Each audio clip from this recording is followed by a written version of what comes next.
আজকে আমরা যে বিষয়টা নিয়ে আলোচনা করব সেটা হচ্ছে Chinese major cup, Indian major cup, এদের পরিচয়, চাষ পদ্ধতি। তো প্রথমে আসি চাইনিজ মেজর কাপ।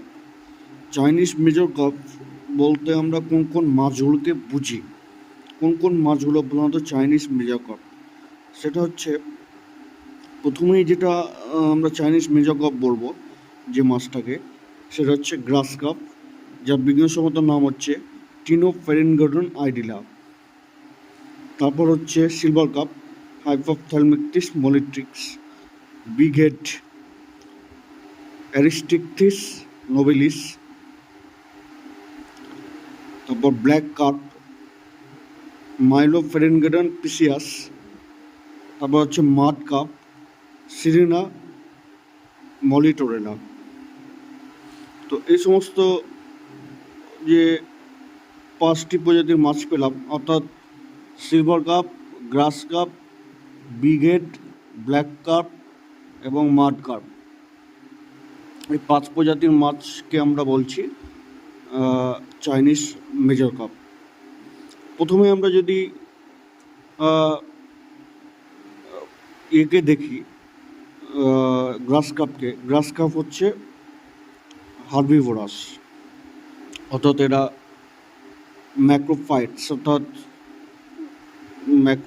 অর্থাৎ জলে যে সমস্ত বড় বড় গাছগাছালি, জলজ গাছগাছালি, সেগুলো তারা খায়, জলজ আগাছা তারা খায়, এবং তার সঙ্গে খায় ল্যান্ড গ্রাস, অর্থাৎ স্থলজ যে ঘাস, সে ঘাস তারা খাদ্য হিসাবে গ্রহণ করে।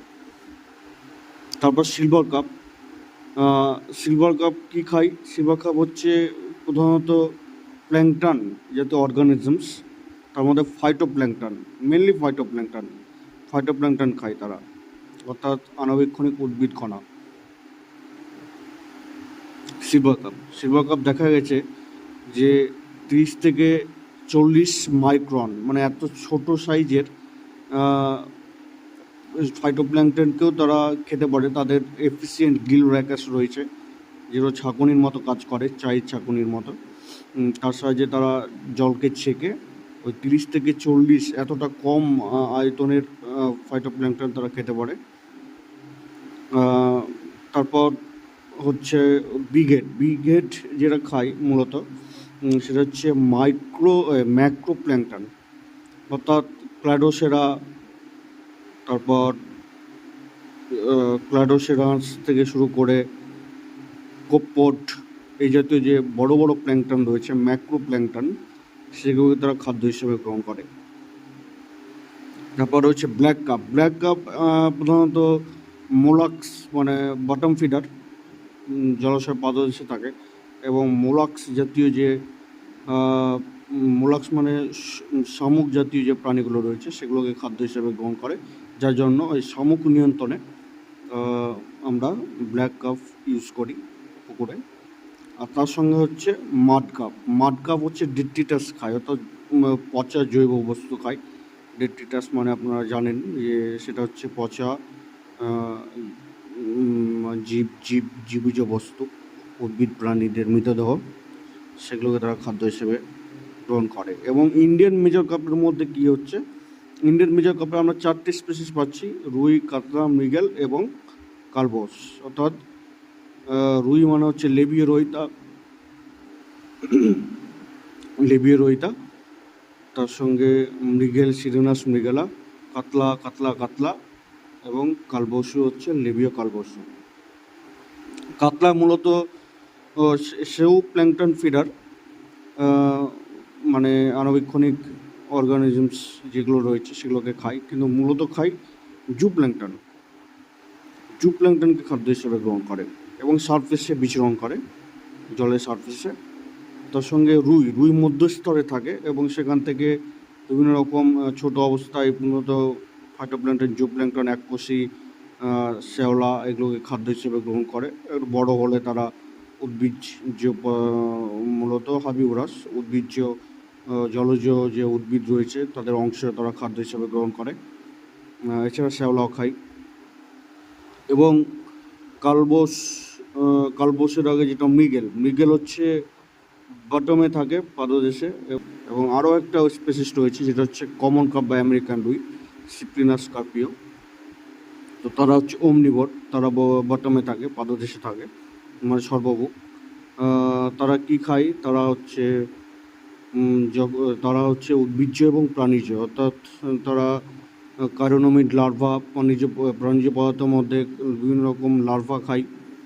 কার্বোনোমিড লার্ভা, বিভিন্ন রকম ইনসেক্টস লার্ভা, কার্বোনোমিড লার্ভা থেকে শুরু করে বিভিন্ন কৃমি, কেঁচো এই জাতীয় খাবার তারা খাদ্য হিসেবে গ্রহণ করে। এবং উদ্ভিজ্জ পদার্থের মধ্যে শ্যাওলা, ডেট্রিটাস, পচা উদ্ভিজ্জ পাতা, ডালপালা এগুলোকে তারা খাদ্য হিসেবে গ্রহণ করে। অর্থাৎ এক কথায় তারা ওমনিভোর, সর্বভুক, এবং তারা খাদ্যের অন্বেষণে ওই বটমে তারা সাকিং হ্যাবিট রয়েছে তাদের। ফলস্বরূপ জলে ওই ক্লে পার্টিকেলসের সংখ্যা বেড়ে যায়, জল ঘোলা হয় এবং প্রাচীর বাঁধ যেটা রয়েছে বা আর কি পুকুরের যে তীরবর্তী অংশ, পাড়, সেগুলো দুর্বল হয়ে পড়ে। তো এই ছিল ইন্ডিয়ান মেজর কার্পস এবং চাইনিজ মেজর কার্পের পরিচয়, খাদ্যাভ্যাস। এবং আমরা দেখলাম যে আমরা পুকুরের স্তরকে 3টে ভাগে ভাগ করতে পারি: ওপরের, নিচের এবং মধ্যবর্তী স্তর, যেটা আমাকে ইকোলজিক্যাল নিচ বলা হয়, বাস্তুতান্ত্রিক নিচ। এই বিভিন্ন নিচ অংশে, বিভিন্ন রকম অংশে, ওপরে, মিডিলে এবং নিচের বটমে বিভিন্ন অংশে দেখা যাচ্ছে তাদের খাদ্যের, ন্যাচারাল ফুডের একটা বিন্যাস বিভিন্ন রকম থাকে। তো সেই ওয়াইজ আমরা যদি রুই, কাতলা, মৃগেল, মেজর কাপকে নিই এবং আমেরিকান রুই অর্থাৎ কমন কাপ, সিলভার কাপ, গ্রাস কাপকে নিয়ে আমরা একটা নতুন চাষ পদ্ধতি অবলম্বন করি, যা পলিকালচার আর কি, যেটাকে আমরা কম্পোজিট ফিশ কালচার বলছি, নিবিড় মিশ্র চাষ বা নিবিড় মৎস্য চাষ। সেটা খুব লাভজনক এবং খুব উৎপাদনশীল। এটা ইকোলজিক্যাল নিচের উপর বেস্ট করেই মানে এই ফরম্যাটটা তৈরি করা হয়েছে। তো যাই হোক, এই ছিল আমাদের আইএমসি সম্পর্কে আলোচনা। পরবর্তীকালে অন্য কোনো বিষয় নিয়ে আলোচনা করবো। ততক্ষণ নমস্কার।